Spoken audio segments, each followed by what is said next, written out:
Hello, my name is R.A.SH from a company called R.A.SH. Today I'm going to show our multifunction installed in the new Chinese type of car, electric or plug-in vehicle, which is the WEY, W-E-Y.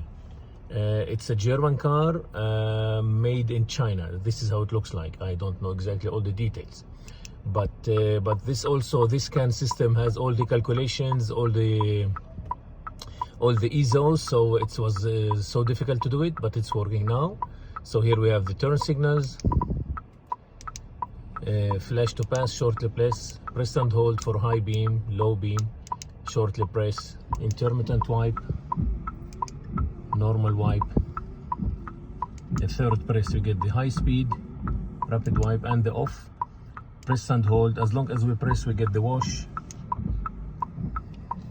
Okay, and turn signals also cancels according to the steering position. So I'm going to show. So here I'm turning, indicating right, and rotating the steering right. On the return, it cancels. The same here with the left side.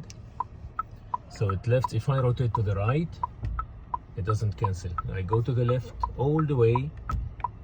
Then on the return, it cancels. Thank you for watching.